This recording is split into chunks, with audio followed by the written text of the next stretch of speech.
बोल विष्णु भगवान की जय। सभी को नमस्कार दोस्तों।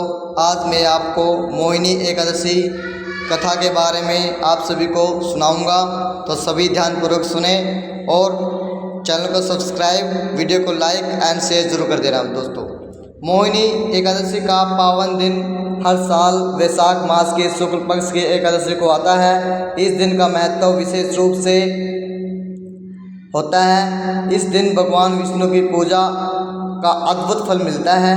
यह दिन पापों का नाश करने वाला और मोक्ष का द्वार खोलने वाला है।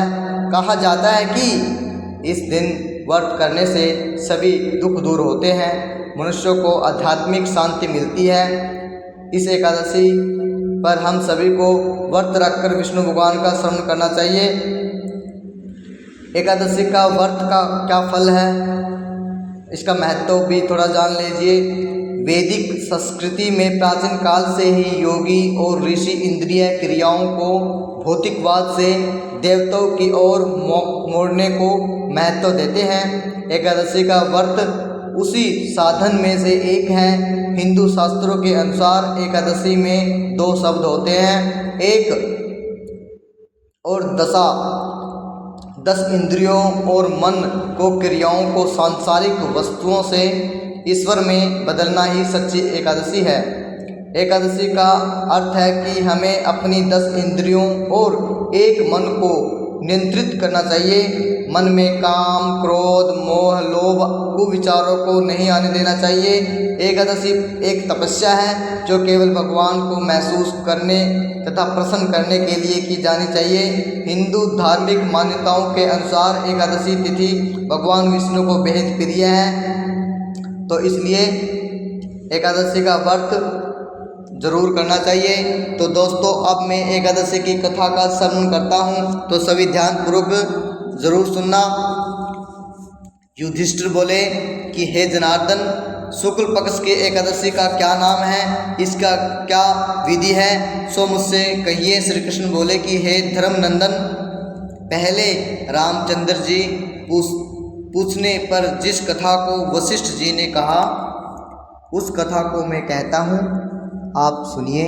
श्री रामचंद्र जी बोले कि हे भगवान, सब पाप और दुखों को दूर करने वाले सब व्रतों में श्रेष्ठ व्रत मैं सुनना चाहता हूँ।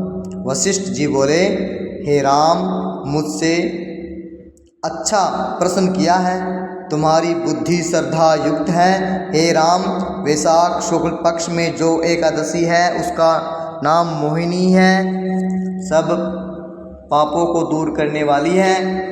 इस कारण यह आप श्रीखे मनुष्यों के करने योग्य है।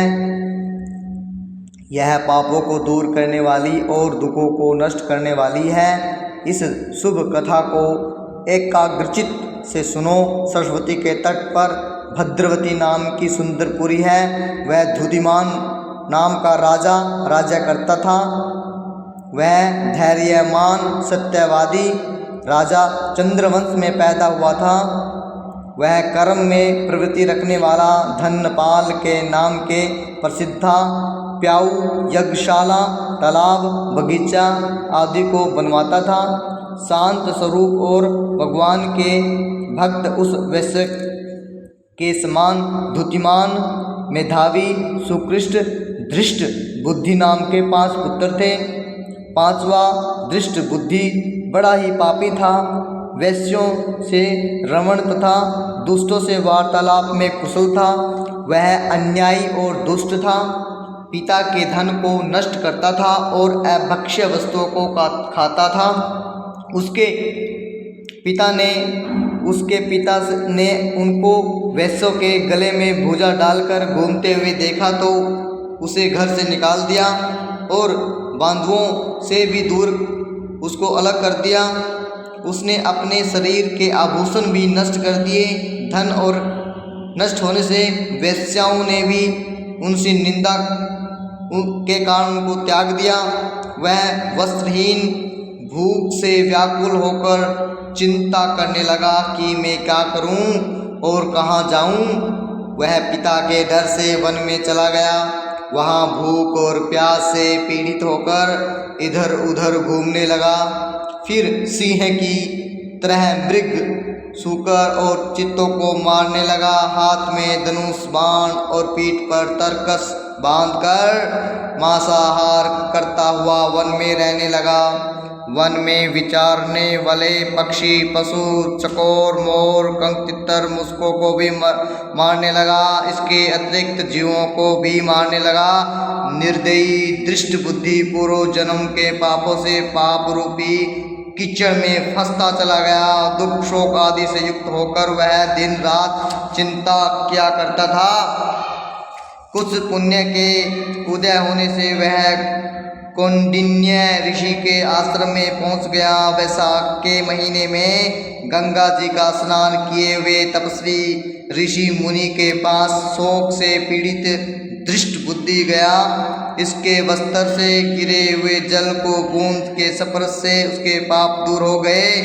दृष्ट बुद्धि मुनि को प्रणाम करके बोला, हे ब्राह्मण, ऐसा प्रायश्चित बताओ जिससे बिना यत्न किए जन्म भर के पापों का नाश हो सके। ऋषि बोले, जिसके करने से तेरा पाप दूर हो उस उपाय को तू सावधान होकर सुन। चैत्र शुक्ल पक्ष में मोहिनी नाम की एकादशी का व्रत है। यह मनुष्य के सुमेरु के समान पापों को नष्ट कर देती है। इसका उपवास करने से अनेकों जन्मों के पाप दूर होते हैं। मुनि के वचन सुनकर दृष्ट बुद्धि मन में प्रसन्न होकर और उनके विधि पूर्वक व्रत को किया। हे नृप श्रेष्ठ, इस व्रत के करने से उसके पाप नष्ट हो गए।